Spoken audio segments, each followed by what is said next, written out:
Donc, fɛn kura min don baaraminɛn kura min don a ma faamuya an fɛ yan kosɛbɛ an ka kunnafonidilaw caman bɛ yen Mali kɔnɔ minnu m'a faamuya caman bɛ ka i yɛrɛ kɛ fɛn in kan ka u ka baara c'est-à-dire olu yɛrɛ bɛ ka baara bɛɛ bila ka bɛɛ kɛ intelligence artificielle in ye donc o bɛ se ka na ni kɔlɔlɔ min o tigilamɔgɔ yɛrɛ ma o de bɛ se ka na ni kɔlɔlɔ min o ka kunnafonidiso yɛrɛ ma donc lajɛrɛ bɛna hakili jagabɔ ko o de kan walasa ka se ka kunnafonidilaw ka kangarida k'u ye ni baarakɛminɛn kura in a bɛ se ka lafiya min lase kunnafonidilaw yɛrɛ ma o ni a bɛ se ka kɔlɔlɔ min lase kunnafonidilaw ma ka baara kɔnɔna la. Simplement, j'apprenais que la société OpenAI vient de lancer la version 5 du ChatGPT. Et cette version 5 est la plus puissante jamais encore créée par les spécialistes de l'intelligence artificielle. Et c'est une intelligence artificielle générative, mais qui tend vers l'intelligence absolue qui va dépasser le seuil de l'intelligence humaine. J'ai dit il y a des sujets d'inquiétude, parce qu'on a vu parfois que l'intelligence artificielle, quand on lui demande de faire certaines choses, elle fait plus que ce qu'on lui a demandé et elle nous le cache. Est-ce qu'on aura toujours la maîtrise dessus? Et le plus important pour moi, c'est dans le milieu de la presse qu'il y a des inquiétudes qu'on doit développer dès maintenant, parce qu'il y a des opportunités, mais il ne faut pas oublier les risques. Il y a un sondage qui a été fait par un cabinet international américain et qui a prouvé que l'année dernière, à travers le monde, 17% des journalistes reconnaissaient qu'ils avaient recours à l'intelligence artificielle pour faire leur papier.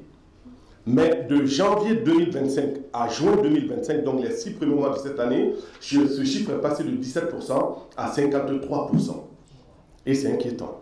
Mais qu'est-ce qui se passe? C'est que dans certains grands pays, dans certaines grandes rédactions, ils ont adopté des chartes pour l'utilisation de l'intelligence artificielle, car il faut mettre des garde-fous. Car aujourd'hui, ce sont des questions éthiques et des questions juridiques que l'usage de l'intelligence artificielle au niveau de la presse, en tout cas, va amener. Et ça, il y a une inquiétude. Pourquoi? Parce qu'au Mali, je sais qu'à Bamako, ici, il y a certains journalistes qui écrivent leurs articles à partir de l'intelligence artificielle.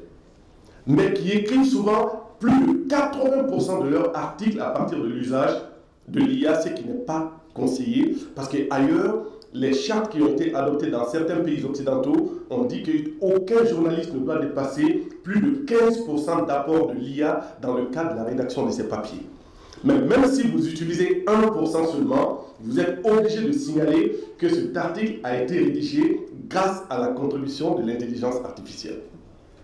Et quelqu'un qui fait 80% de son texte avec l'intelligence artificielle, il y a des risques de plagiat, parce que l'intelligence artificielle, c'est quoi? Ça va chercher dans tous les moteurs de recherche du monde. Et ça peut aller piocher dans un article d'un autre confrère pour vous mettre ce texte. Et si vous le reproduisez, ce confrère peut vous attaquer en justice pour plagiat. Donc, vous voyez un peu, si l'humain, en tout cas, ne peut pas être remplacé par le robot. Donc, moi, je me suis dit, aujourd'hui, il est temps qu'on lance la réflexion au sein de la presse malienne.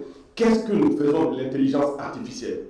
Quel type d'usage devons-nous en faire? Et les questions éthiques, est-ce qu'on y pense? Il faut qu'on lance dès maintenant la réflexion pour que peut-être d'ici à la 5e édition des soirées de l'UGRM, qu'on puisse peut-être, avec le concours de la Maison de la Presse, aller vers l'élaboration d'une charte au plan national que les journalistes seront tenus de respecter, parce qu'un article qui est fait à plus de 15% par l'IA n'est plus un article d'un journaliste, c'est l'article d'un robot.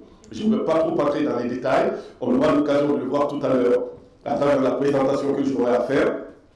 Et vous aurez droit également à une présentation de la part de Rono Mali. Vous allez voir qu'au Mali, on a des talents très puissants. Rono Mali fait de très bonnes choses. Ils ont participé à des concours à travers le monde et ils ont reçu des prix. Souvent, ça passe dans l'anonymat. Mais comme vous êtes des journalistes, vous allez sûrement tirer beaucoup de matière aujourd'hui. Et moi, je me ferai un plaisir de vous communiquer une certaine liste, en tout cas de logiciels de l'intelligence artificielle qui pourraient vous servir, notamment quand vous faites des interviews avec des dictaphones, au lieu d'aller transcrire. Donc ces logiciels peuvent les transcrire automatiquement pour vous et ça peut même mettre des textes en vocal également. Voilà, monsieur le chef de cabinet, c'est la petite intervention que je voulais faire. On aura l'occasion d'entrer dans les détails tout à l'heure. Je vous remercie.